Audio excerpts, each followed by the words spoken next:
Alrighty, good morning. We are going to start our morning with a read aloud of a book that I enjoy very much. And actually, it's been loved very well by my classes in the past because you can see it's kind of got some tattered edges and pages, but that is because it is a great book and we enjoy reading it. So I'd love to share it with you today.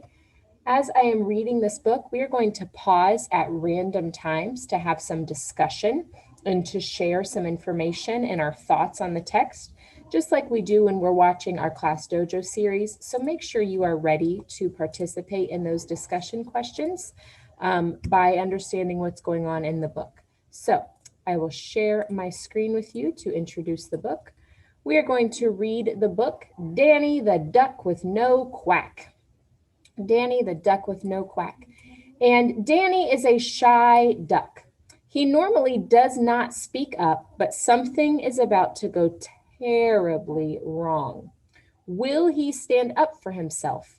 Will Danny find his quack? Will he stand up for himself? Will Danny find his quack? All right, so let's go ahead and get started here. Danny the Duck with No Quack. You can see. There we go.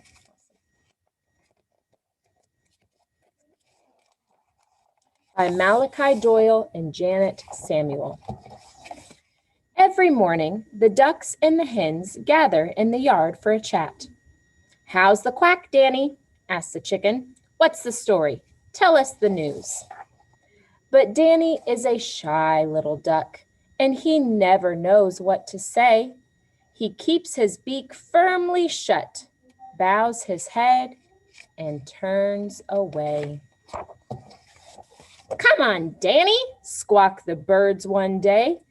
Don't be such a scaredy quack. There must be something you can tell us. Danny swallows and opens his beak, but nothing comes out. Not a peep, not a splutter, not a cackle, not a hoot. He's lost his quack.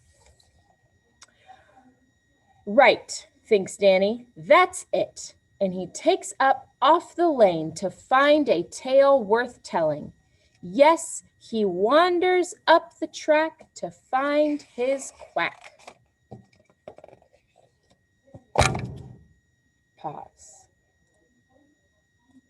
The question that I would like for you to discuss first is going to appear on your screen.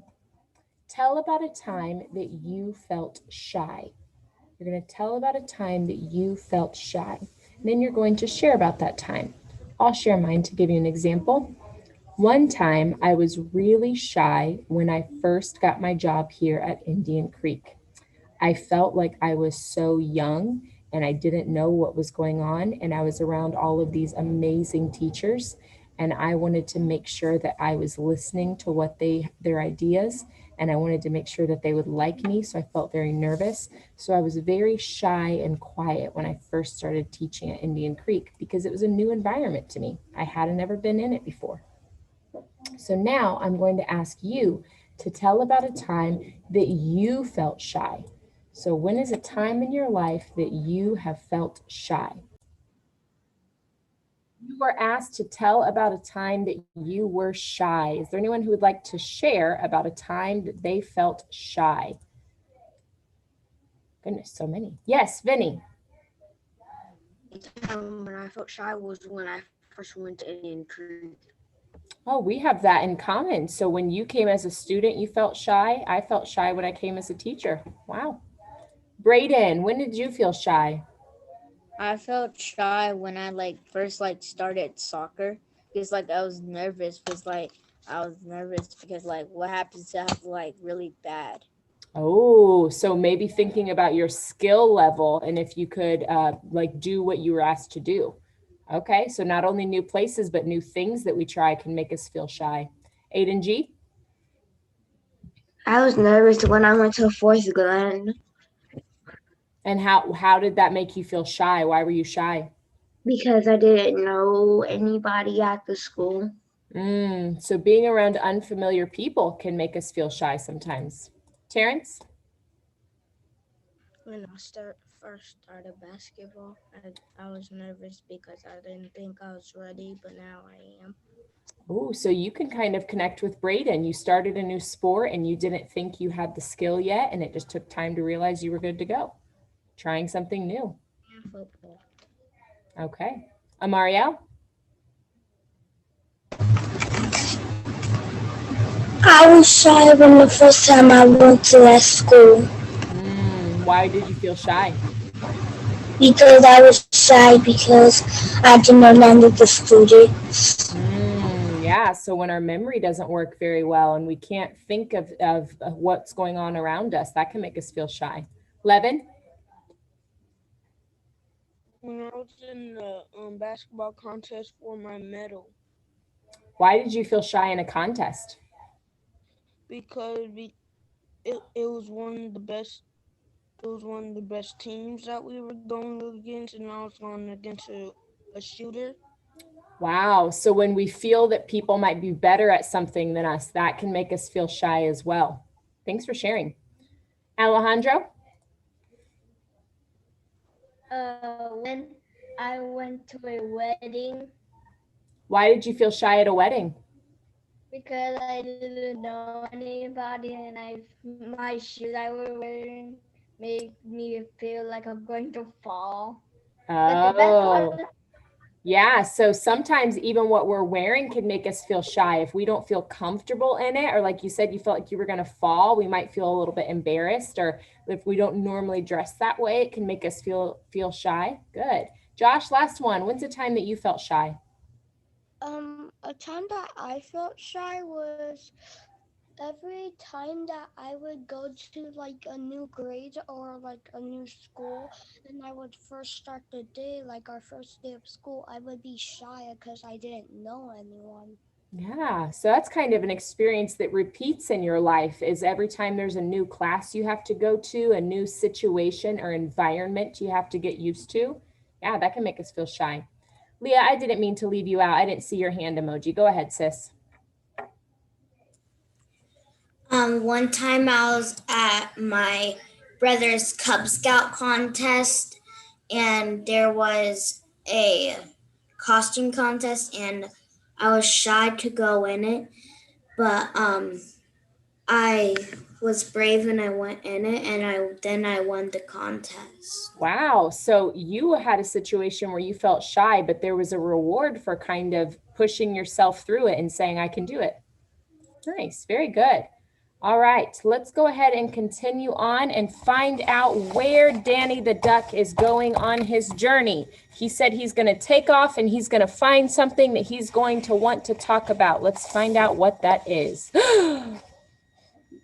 He waddles along and waddles along till he meets two scrawny foxes. This thing's heavy. Who will help us carry it? That duck.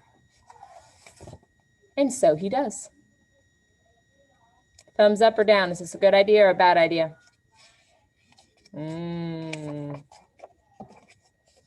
We've carried it far enough, groans one fox. Now who will collect the wood? The duck with no quack, sniffs the other fox. And Danny knows he shouldn't. These are hungry-looking foxes. He opens his mouth to say no, but he can't. That would have been a good time to speak up. Now who will fill the pot with water? Asks one fox. The duck with no quack, smirks the other. And Danny knows he shouldn't. These are scary looking foxes. He opens his beak as wide as he can. And what does he say? Nothing. Now who will be the dinner? Says one fox, licking his lips. The duck with no quack, cries the other fox, jumping up. They rush toward Danny, and they're just about to grab him when... Pause. Your second question that I would like for you to discuss will appear on your screen. Why is it important to speak up when you are in danger? Why is it important to speak up when you are in danger? If you have time, speak about the second question. What should you do if you see someone else in danger? So why is it important for you to speak up when you are in danger? And what should you do if you see someone else in danger? Have been asked, why is it important to speak up when you are in danger? I want to hear from 3 people today. Why is it important to speak up when you are in danger? What are our thoughts? Braden. You gotta talk when you're in danger because that you can like when they like run away, you can like quickly like get like someone's like walking, you can quickly like tell them to give me my phone like and tell the police that like they're like what's called like in the house like somewhere. Okay, so you had a lot of situations going on there. Why is it important to speak up? Why is it important to say something when you're in danger? So you gotta make sure like you talk because if you don't talk, they're like probably gonna say like, "Where's your like address?" And then you got to make up a lie, and then like they like are gone. So you're saying it's important to speak up so that people don't take advantage of us. Yeah. Okay. All right. So speak up. So when you notice something's not right, say like, I'm not telling you that, so that you stay safe and people aren't able to hurt you. Great. Vinny, what are your thoughts? The reason why I should speak up because the reason why you should speak up when you're in danger is so that people can know that you're brave and you're standing up for yourself when you're in danger. Yeah, it's able to show bravery and we stand up for ourselves. Research will tell us that if you are speaking up for yourself when there is a dangerous situation, you are less likely to remain in danger. So when we're able to say stop or to call something how we see it, it helps keep our bodies more safe as well and our persons more safe. Great. Okay. We are going to finish up this text and then you will have one last question to discuss. The foxes are thinking they're about to have some duck soup. We're going to find out if that is true. They rush toward Danny and they're just about to grab him when... Whackity quack, it's a duck attack, squawks Danny. He throws himself to the side of the pot. The 2 foxes are so surprised that they tumble right inside. How's the quack, Danny? Asks the other ducks when he rushes back to the farmyard. Yeah, what's the cluck, duck? Ask the hens. And aren't they amazed to hear Danny quacking? Aren't they all astonished at the tale he has to tell? I wandered down the track and I met a pair of foxes. They were carrying a pot and I knew they wanted to cook me. No! They made me gather wood. Help! I filled the pot with water, and guess who's in it now? The foxes!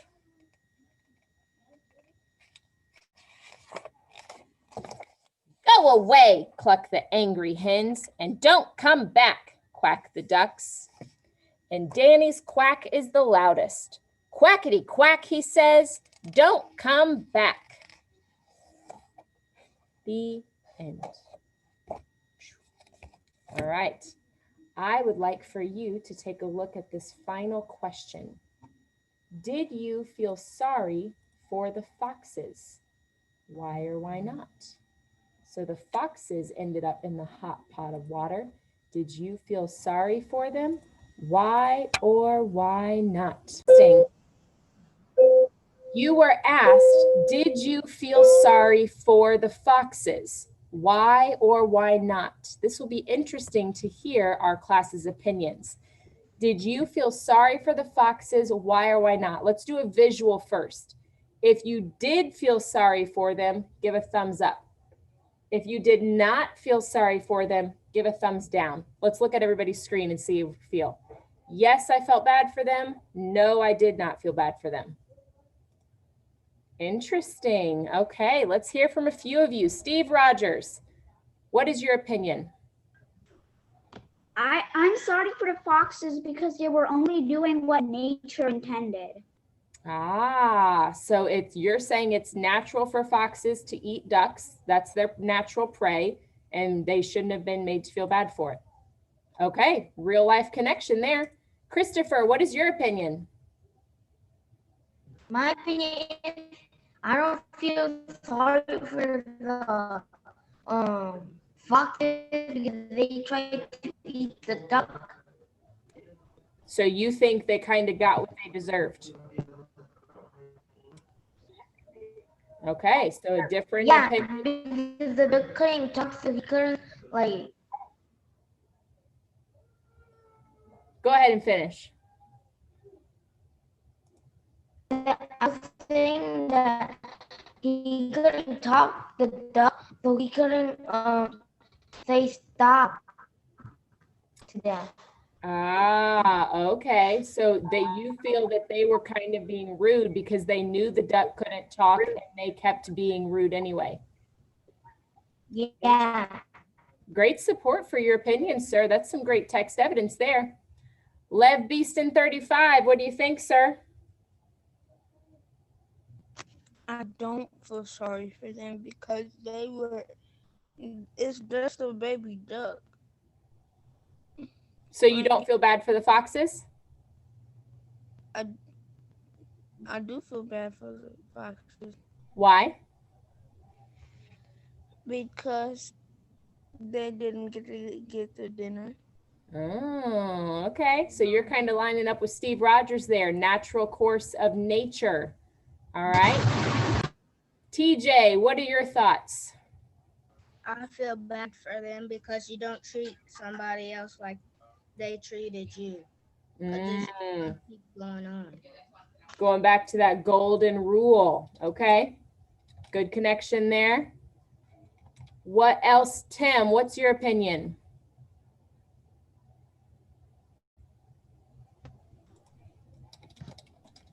That they could just eat some other kind of dinner instead of just a baby duck. So you don't feel bad for them because they could have found another way. Or another meal.